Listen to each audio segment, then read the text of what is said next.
first pass, you just kind of wiggle it barely like this to keep that tungsten pointed right in the root pass. And then the second pass, if you were going to do 2 passes, would be a little bit like this. And you can see, even what I've done here is put some scratches in there. So we're going to talk about that later. Some parts, that's just not permitted to scratch up a nice machine surface on something that's got a super smooth finish on it. But I'm going to do it here just for demonstration purposes. I'm using a 332 2.4 millimeter wire here. I'm using a 332 electrode. This is 175 amps. I'm going to go ahead and weld the first 3/4 of an inch or so there. Whoop, engines. And then I'm going to stop and then start walking the cup. And that looks something like this. It's just a really subtle movement. You keep light pressure on the metal with the cup. You don't want to bear down on it real hard or you can slip. Just enough pressure to keep it steady. And then wiggle it. And when it breaks tension, when you're wiggling the cup breaks tension, it just kind of progresses you forward just a little bit at a time. It's a way of progressing your travel speed very evenly without having to prop on anything because the cup is propped on the metal. All right, that's the first pass. We're going to go ahead and put another pass over that. You can see the little transition about a 1/2 inch in. I went ahead and welded about a 1/2 inch here freehand before I start walking here. And I've increased the filler metal size, and I'm using 1/8, 3.2 millimeter. And that looks something like this. And it's all about selecting the right cup size, the right electrode extension to get the right angle. That's stuck out there pretty far. I guess you could say a rule of thumb, you don't want to go too much farther than the inside diameter of your cup, but sometimes you do. All right, that's a fillet weld with 2 passes. You can see it kind of gives you a nice even ripple pattern if you do it right. Walking the cup is good for that. I did a run of 50 of these where I had this flange to weld on the end of this tube here, and it was just really easy to walk the cup just like that, and I was a lot less tired at the end of it. So far we've more or less wiggled the cup inside the 2 walls of a fillet weld. We're getting ready to walk the cup on a flat surface.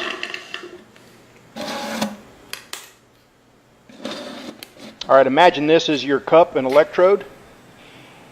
It's very much akin to walking a 55-gallon drum across a shop floor. You roll it one direction, you kind of tilt it and roll it in the other direction. And so it helps to have a big cup for doing a wide weave on a cover pass of, say, even something as small as 6-inch Schedule 40, a 12 cup. It's about the right size. Not only you get better gas coverage, you just got to do a whole lot less wrist motion to get the width. And it looks just like the Taco Bell cup, doesn't it? So it is important to get the right stick out of your electrode and to use the right size cup.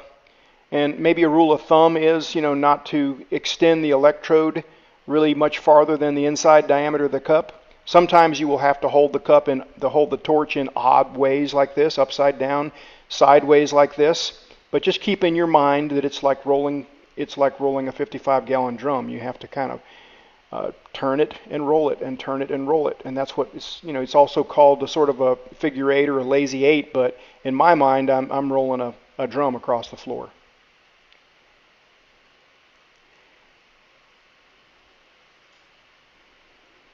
This is a 1/8 filler rod here on some really heavy wall stainless steel tubing. And I am about 130 amps. Here's a close-up of that. I've just scored some hash marks in there to resemble the walls of a pipe. We'll get into some pipe welding later on this, but for now, it's good to get the fundamentals down of just what walking the cup is. I am using the lay wire technique here. You can dip in and out as long as you keep the tip of your rod shielded. Now I'm going to try to do the same thing with the TIG finger here. And you can see right on the end there, right next to the weld, you can imagine that's getting pretty hot on the metal. But my finger's not. And so what you're trying to do here is sort of just mimic the same little weave motion. The angle is different because the angle of the electrode doesn't point differently. It's just straight across, but it gets the job done. Here's a nice little close-up of that. Just tying in those little hash marks that I've scored in there to resemble Again, the bevels of walls of a pipe. Again, about 130 amps here. And I'm not in any hurry to get my hand off of there or anything because it's not even really warm. So you can see that's an option. And sometimes you have to do it because there's stuff in the way and you can't walk the cup. It won't let you, move the handle around. So being able to freehand as well is very helpful. Here's a little quick 15-second commercial. There's both my products, TIG Finger XL. Both of them 100% sourced and assembled in the USA, assembled by friends and family. You saw me, just a second ago. You saw this is the regular TIG Finger. The XL we'll look at later. You can usually slip 2 fingers in the XL and it's thicker. All right, we'll move on to socket welds now. We'll do a little cup walking here as well as some freehand.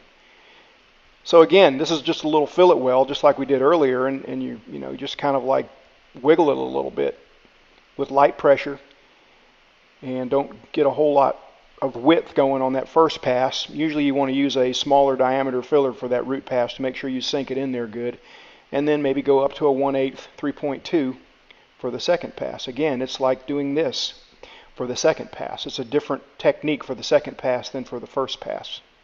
It's like rolling a drum across the floor.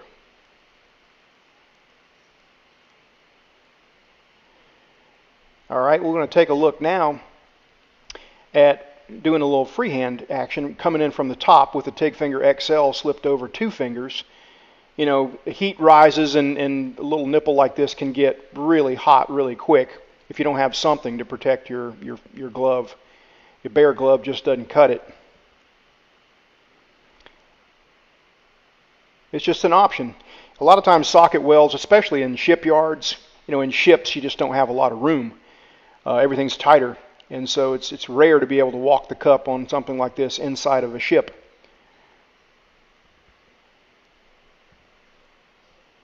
Here's a job I did several years ago, and here's a little trick here on a ground clamp too. If you can't get a ground clamp on something, use some bare copper braided wire like that. It really works really well.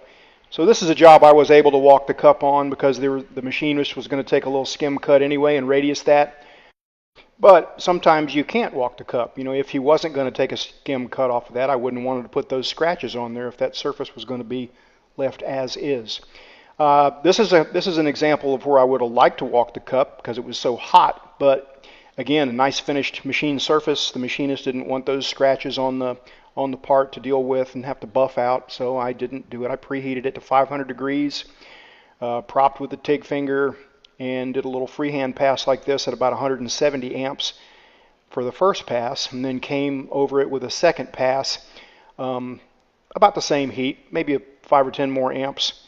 Just a nice little freehand weave pass. Tried to make it look as nice as possible. I would have loved to walk the cup on this. It would have probably looked a lot nicer, but it did come out okay. So the moral of the story is, sometimes you can walk the cup and it's a great technique. Sometimes you can't. It's great to know both techniques to be able to do both. Sometimes the metal gets super hot and a TIG Finger comes in super handy.